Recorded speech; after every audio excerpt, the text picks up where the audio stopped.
All right, another endgame video. This is going to be table number 3, and so we are on turn 17, and or kind of the early in turn 17. They didn't finish the turn, but they're going to call it for a common turn victory. And so if you look at the points, it is Axis 6, common turn 10, and allies 7 currently. There are some points that Axis and allies both can take or get and take away. Common turn doesn't really have a whole lot of points that can be taken away, is the challenge, and they might even get a little bit more. So that's why they were going to call it at this point. And so that's what the score looks like. The top row is the objectives, and the bottom row is the cities. So you can, for example, like UK has 3 under their objectives for Sun Never Sets and the African Rail, and then they've got 3 under the cities for all 3 of their capital cities. Here's what the income looks like, and so you can see the Soviets are sitting pretty near 80, and so that's part of the reason why they're doing so well.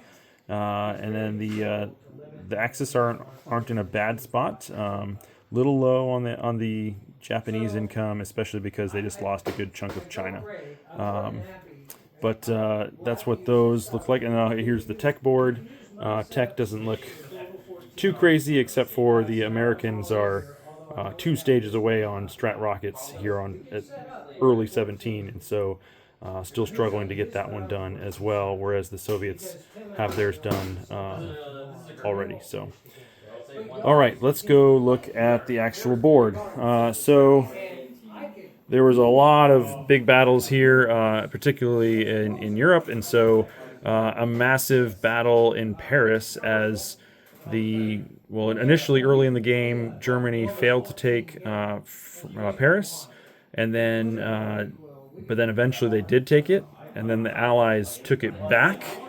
And then a attempted surround failed as the Germans went to retake it, but by the skin of their teeth, on an unsurrounded city, they won the battle with just 2 mechs left over. So 2 mechs hit, but 10 heavy tanks were the ones to take it. Okay, 10 heavy tanks took it, but they needed the 2 hits from 2 mechs rolling at a -2. So at 2, and they got a 1 and a 2. So they barely took it on the 3rd round, which was again quite the celebration we heard over there. But anyways, but it looks like a pretty solid grip on Paris now, and the German Air Force is there sitting in Normandy because they just sunk the Allied fleet in A21 as well. So they're pretty safe on their western flank, but not so safe on their eastern flank, as the Soviets have some pretty big armies in Slovakia and then a couple slow movers in Poland, marching towards Berlin. I mean, Berlin is not empty by any means, but it is quite a threat that they're going to have to deal with, and so that'll be a pretty. And the Soviets, their income, as you saw, is over 80, so a lot of money coming after the Germans. And then of course the typical Soviet shenanigans that I like to do. They also are doing here. So on this turn, the Soviets were going to go out and try to take Malta with their Black Sea Fleet to knock off Sun Never Sets from the Allies. And so between Berlin and Malta, definitely set both the Axis and Allies powers back. Really no threat. You can see they've already got all of Sweden, all of Finland, and they've got a Baltic Sea fleet as well, with no Axis or Allied fleet in the North Atlantic. Little bit of allies off of Gibraltar, and then there's some Allied shipping battleships all the way over here by India. Allies have a pretty solid grip on Africa, but not against potential airbornes or bombings, and so that was another thing that the Soviets were going to go do, is bomb the rail down here, and since it's pretty open, it's from Istanbul. Another thing I like to do. And major factory Transcaucasia is awesome for feeding into the Middle East as well, so to get paid with lots of money. Over in the Pacific Theater, so Allies solid hold on Calcutta. But this is the interesting one, is that there was a deal, a handshake deal, that the Allies declared war on the Netherlands, which gave a bunch of money to the Germans and a few units in Europe.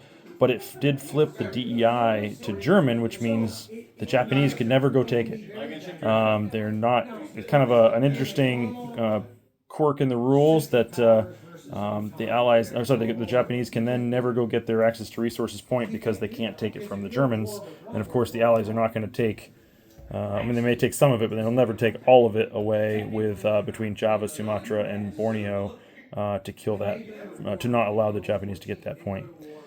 The Japanese had their buffer zone, but they ended up, they had Attu and Kiska was taken back by the Allies, so they lost that point. But they did just sink a significant fleet in the Pacific, American fleet in the Pacific, and so a nice big Japanese fleet remaining here. And then they've also, this is what's staring down the face of Malay. And then Malay is these ones here in yellow. So they probably can take it with the right investment in a turn or two. But even though that naval supremacy is owned by Japan, the Japanese fleet lost all their capital ships, and they don't have any coming down the production queue, whereas the Americans have 3 battleships about to finish. So the Americans would be scoring Big Blue Fleet on this turn. So they would go to 8 for the Allies on that one for sure. But potentially down 2 from Malta to 6. So yeah, a lot of tit for tat back and forth. Hard to tell exactly where it would go, but it's very clear that it was a Comintern victory. And part of that Comintern victory is here in China, where the CCP were able to not only kill the KMT, but also evolve. And so you got 2 points here for the CCP, and potentially on turn 18, if the Japanese don't respond appropriately, they could take Nanking as well, which is defended pretty lightly. But there are plenty of transports back here in Tokyo that could go and take care of that. All of it takes time, all of it takes effort, and it's turn 17 already. So, and they have other things they need to be able to do. They really want Asia for Asians, so they really want to go and take Malay, but kind of hard right now. So anyways, so that's where things are at on this board. Don't know, any other comments from the players that you want to add in? No? Okay. I think it's been a very good game. Yeah. Yeah, this is the game that reset on the first afternoon, and so they ended up playing this game in about 2 days worth. From an afternoon and then 48 hours later to an afternoon where they finished. And this table has actually been finishing a little bit earlier every night because one of the players is commuting, and so whereas other tables were playing till midnight or so, this table was over by like 9 o'clock most nights. We were cracking the whip. Yeah. So we got 9:30 last night, but it was very early compared to other tables. Very early. Yeah, so these guys moved along really well and did really good, and so it was a good game. Again, it's like I said, real close there on the second place for Axis and Allies. Again, you'd have to keep playing it out and try to see for sure. But given that it's pretty clear where we're at right now for this one, we're going to go and go ahead and call it. And actually, some of the players for this table are already out on the other table working on some Global War 1914 for the version 2 updates from Bob Hatcher, or the Mountaineer, who is one of the designers for that game. So I might just give you a sneak peek of that a little bit later. But that's it for this table, and for this one, we're going to call it here. That's all for now. Cheers.